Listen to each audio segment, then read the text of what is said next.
Hey guys, what's up? JB Illusion here. We are back with Gaichu. I'm sorry that this series takes me like forever, but I gotta like psych myself up to read a lot of text. I probably should have started with one of the other Shadowrun games before this. If you guys want to see Dragonfall or I don't know, maybe the first one since it's kind of there's a little bit less text. Maybe that'd work out. Now, if you would excuse me. Good evening, Hollywood. A fine evening, isn't it? He puts the sword aside and smiles in your general direction. What can I do for you? I sort of assumed you'd want to talk about what happened with your team, since we marked them. Of course, I have thought about it. But why would I burden you, or anyone else, with them? If you would like to talk about it, then we may, by all means. I am a private person by nature, however. This is why I did not seek you out to speak on it. Alright. Of course I want to talk about it. Are you okay? That was some serious stuff that went down. A curious question. Am I alright? I, the one who survived, who is now has now shed his old life entirely, who no longer need worry about assassins on his heels. Yes, I am more than alright. I am free. Allow me to thank you again for interceding on Ashida's behalf. Gaichu bows very low, holding it for almost an uncomfortable amount of time. I had blinded myself to the possibility of ending his life without attempting to avenge my suffering upon him. I could not let him live, but I could forgive him for his blindness and arrogance. The ability to forgive is one of the hallmarks of humanity, and without that, I fear I would have embraced my inhuman nature a little too much. You guide me away from that darkness, and that is a debt I cannot easily repay. You had to be free, that's what mattered. Yes, but freedom without restraint is mere anarchy loosed upon the unsuspecting world. I have my code, and I fear I would have lost it were you not so attentive a friend. It is only right that I repay your kindness by aiding you where I can. Well, you're on my team, buddy, so that kinda, that's kinda how that works out. Let's see. Has killing your old unit changed your outlook on life? Yes, I think it has. I had thought that embracing my nature as a ghoul would be enough to allow me to survive, become the thing you have been cursed with, so to speak. But I do not think that this is true anymore. Instinct has to be tempered with forethought and logic, or the hunger and rage could overwhelm me. I must be careful not to let emotion rule over my self-control. But this shows the synergy of how a strong soul can survive this disease. If they take care and are mindful, perhaps I can show others that we are not all mindless beasts. Regardless, Ashida's sword is now mine. It is a newer blade than my own, and appears to be made with some manner of enhanced dye coat, process along with tungsten carbonide edge. He lifts the katana, running one claw down the back of the blade. I've noticed a marked improvement in my speed when using it, particularly with follow-through moves. Should an enemy fall to this sword, I will be able to reposition much more rapidly. Cool.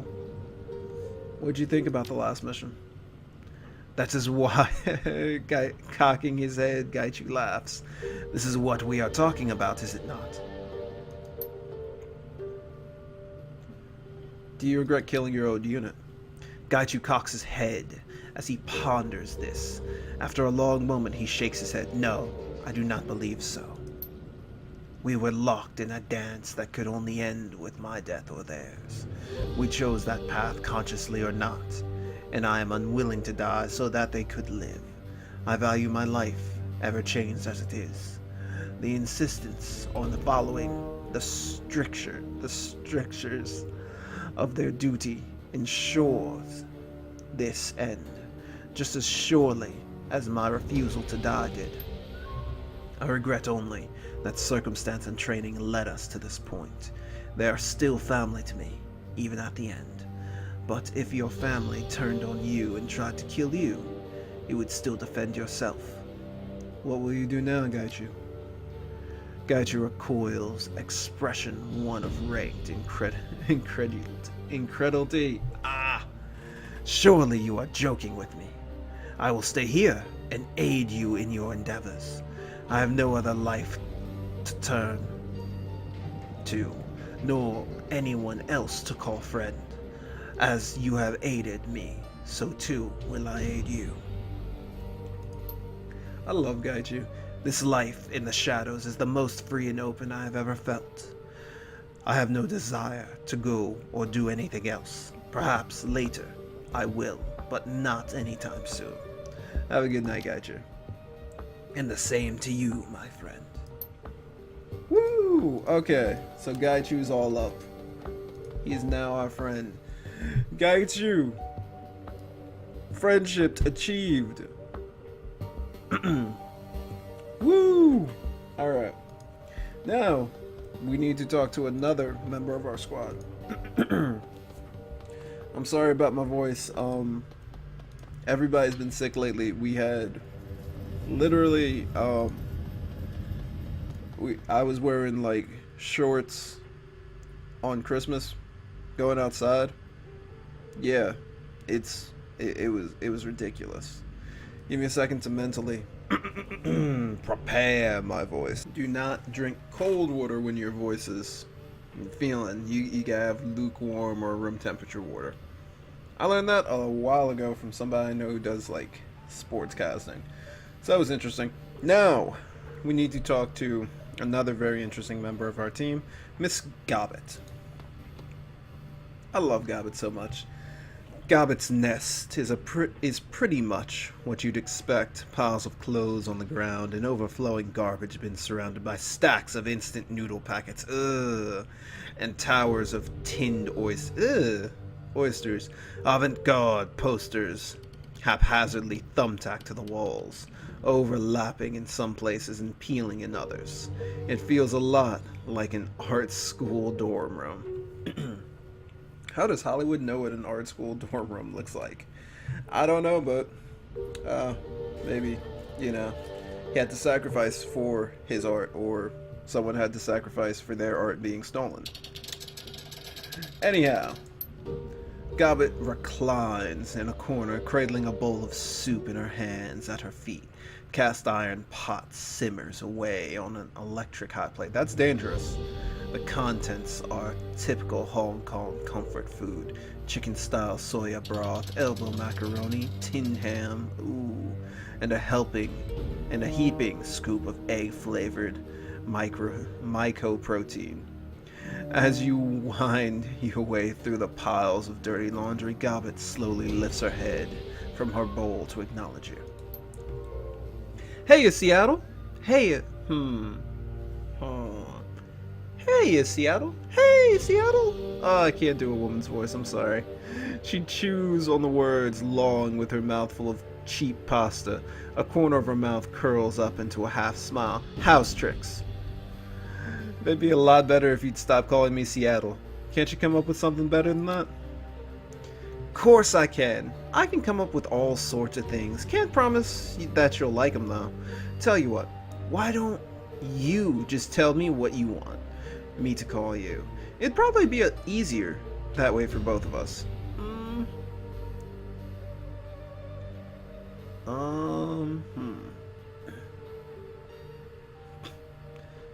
I like boss, call me that. She chuckles through another mouthful of soup. Yeah, sure, boss. That's you, alright. I mean, you only just got here, and you don't know a thing about life in Hong Kong, and you only just started shadowrunning. Seems appropriate to me. Thanks, Gobbet. Her eyes twinkle as she smiles at you from behind her bowl. So, boss, you want to tell me what you're doing in my bedroom? I'm assuming you're not here to admire the view. Oh, I love her so much. How'd you decide on the name Gobbet, anyhow? I didn't. She pops a noodle into her mouth and chews. My mom did. So, Gobbet is your given name? Your mother named you after a wad of meat? She shrugs. Yeah, sure. I don't think she knew what it meant. She just thought it sounded pretty. You should get used to that, by the way. People here in Hong Kong like to stand out, and choosing unique names is one of the ways that they do it. If you're up to talking about it, I want to go over the ambush back there at the docks with you. Yeah, she nods, slowly frowning. Yeah, I figured you would. That was a hell of a thing, right? Yeah, you could say that.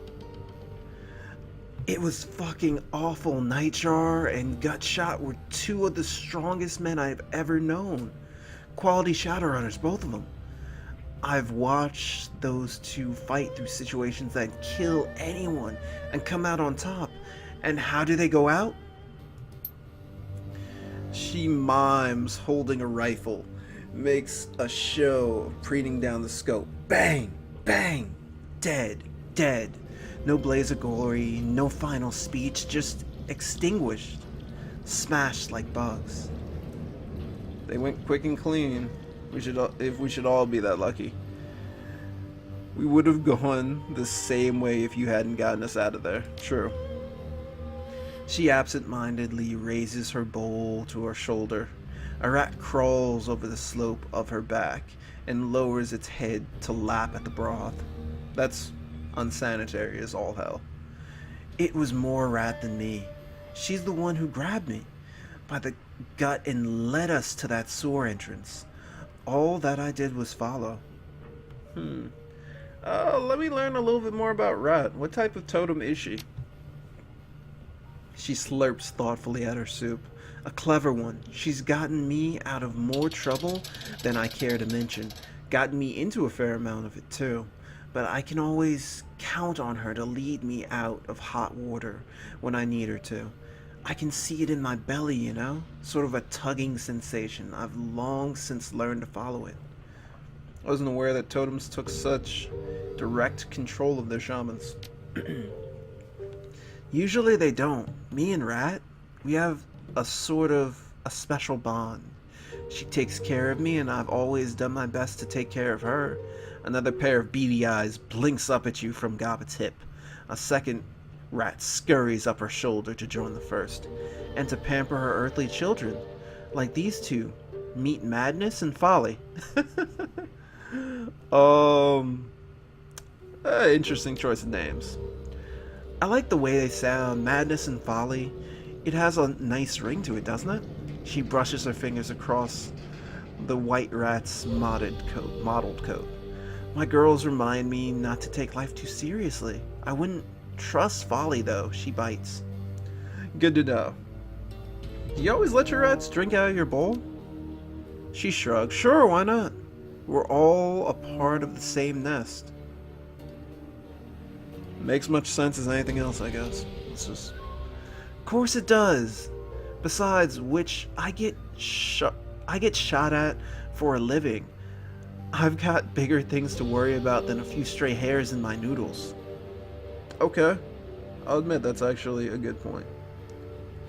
How'd you come across Madness and Folly? She raises an eyebrow.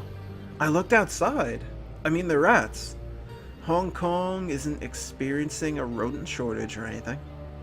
So you just picked them up off the street? Yep. Think of them as rescue vermin. In the arms of an angel.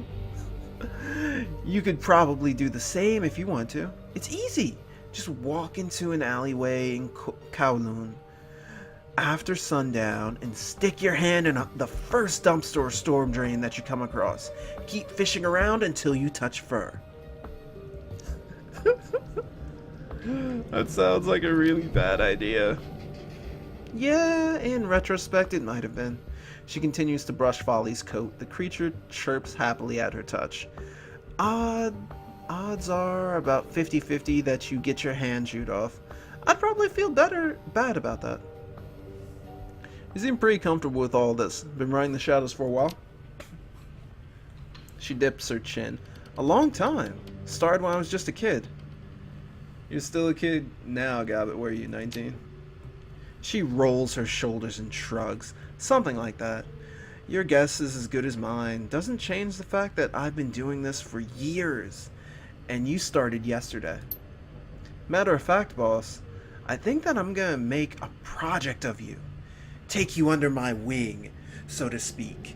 You need a wizened mentor. Might as well be me. Sure, why not? I can use the advice. I don't see Isabel volunteering for the job anytime soon. You're in? Good. Starting the next time you visit, I'm gonna teach you all about being a Shadowrunner. She stifles a yawn. You're gonna benefit from my bountiful experience. Wait and see. Okay. I'll be looking forward to it. Gabbett stretches, stifles a yawn. Her rats scurry from the shoulders down to her hips. She taps the simmering pot on the floor with her boot, and soup inside has reduced down into a thick, viscous gravy. You know, boss, this has been a nice chat and all, but it's getting late, and I still have to rest the rest of the hot plate to power through. So without wanting to get awkward, she glances at the door. Say no more. I'll get out of your hair. Take it easy, Gabbett. Yeah, you too? Alright, we'll do a little bit more of Gabbett, and then eventually we'll get to her story mission. Gabbett is Ractor, Gaichu, Gabbett, to some extent Duncan, and I think Isabel kind of fell short just a little bit on her story. But all of these Shadowrunners I find really easy to like. They're really likable to me. Especially Gaichu and Gabbett. Tip number 2, if you're worried about your voice, don't drink soda.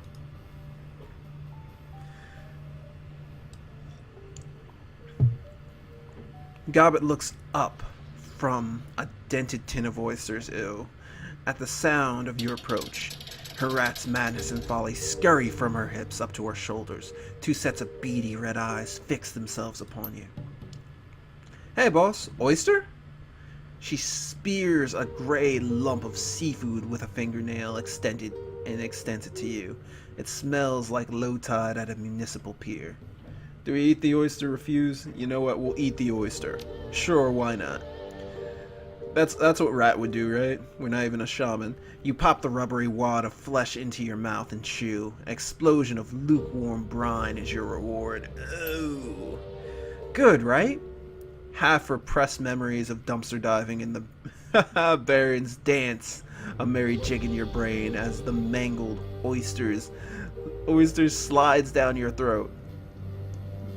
I've eaten worse. Exactly, right?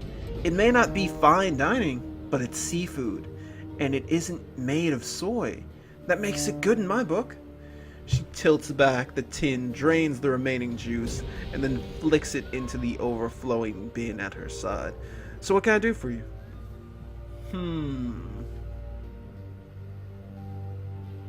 You said you'd teach me how to be a better Shadowrunner. I'm here to collect. Still remember that, do you? Huh? I just sort of assumed that you'd get a laugh off. No dice, wizened mentor. You offered, now pay up. She straightens. Okay, how about this? I'll tell you a story about a run gone bad. You tell me what you'd have done in the runner's place, and then we'll compare notes on your answer. How does that sound? You tell me. You're the teacher here, remember? Right, it sounds good. Of course it does. So, that's what we'll do. She sweeps a tangled rope of hair, because we got dreads. A woman after my own heart. Of her eyes and back over one pointed ear. After a moment of silent contemplation, she bites her lip and nods. Okay, so this is a story from early in my career. I was a part of a team here in HK, but I did some occasional moonlighting for another group based out of Macau. I was a busy kid. Go on. The job was a hit on this tower. Sort of a triad multiplex slash apartment complex. I'm sure that they've got them in Seattle too. You know the kind. 7 huge screens, monster concession stand, coffin apartments on top, like barnacles on a whale. I used to go to one back in Seattle. Best way to watch Urban Brawl. She nods. Good. You know what I'm talking about then. Our client wanted us to break into one of the apartments. The story was that an ex of hers, a guy named Boggs, lived there. She'd been cooped up with him until about a week prior, then things went sour in a big way. She wanted us to get her things back, that Boggs kept when he kicked her out. Scare the shit out of him, bloody him up a bit, make it look like a robbery, you know the drill. Sounds more like a job for thrill gangers than full-fledged Shadowrunners. Yeah, it was probably a Bush League gig, but the pay was decent enough, not the sort of thing you'd turn down. So anyways, siblings. That was our group leader, had a plan. We knew that we had to go in quiet because of the Metroplex, had a panic system wired directly to the HKPF. If we'd gone in shooting, we'd have been drowned in cops within 10 minutes. Sib thought that we could maybe take advantage of the apartment's terrible soundproofing and kick Boggs' door when the movie got loud. We camped out near his doorway, wait for the ceiling to start raining plaster, then smash our way in with his neighbors, none the wiser. There's no way that could work. I don't know, it might have, if things had gone different, but it's what we did, so pipe down and let me tell you the rest of the story. So we waited in the hall, just like siblings planned. We had a guy on the elevator, another at the stairs. I was waiting by the floor's communal kitchen. Sib took up a position by the door. She had these cyber legs that she dumped a ton of Nuyen into. Hydraulic jacks, strength enhancements, the works. Girl could probably leg press a dump truck. She pauses for a moment. Come to think of it, most of her plans involved kicking things. There's something a little sad about that. Hey, if it was her thing, I wouldn't question it. Yeah, you're very supportive. Me, I'd have preferred to work for someone who thought with her head instead of her robot legs. True enough. Anyway, we heard a boom downstairs, felt the walls shake with the reverb. Sib wheeled back and gave the door a massive kick just as planned. From where I was standing, I couldn't really see what had happened next. I could hear a massive crack as her boot slammed into Duraplast. The door flew off its hinges, exploded off. Might be more accurate of a phrase. A second later, we heard an ungodly crash. There was a moment of silence, then Sib let out this little gasp. The apartment was in shambles. It looked like a hurricane had hit it. Everything was trashed, everything but the door, which was miraculously still in one piece. Remember that this was a coffin apartment. It wasn't much wider than the door was to begin with. And Boggs, well, what was left of him was under the door too. Well, you got the rough him up part, right? Yeah, unfortunately, he wound up a lot rougher than he was supposed to be. Her nose crinkles in discomfort. The door really did a number on him. Ribs sticking out of the skin, that kind of thing. It was a bloody mess. So yeah, Boggs was dead.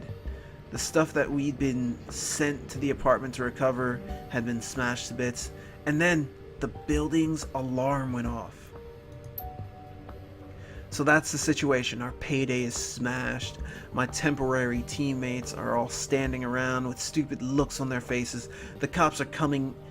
I'm standing by the kitchen. The plants, she plants her hands on her hips, smiling. What would you have done in my place? Let's see. Your group was in trouble. I'd have rallied with them, tried to help them fight their way past the cops and out. Siblings created the situation. You weren't even part of the team. You were subcontracting. I'd have cut and run.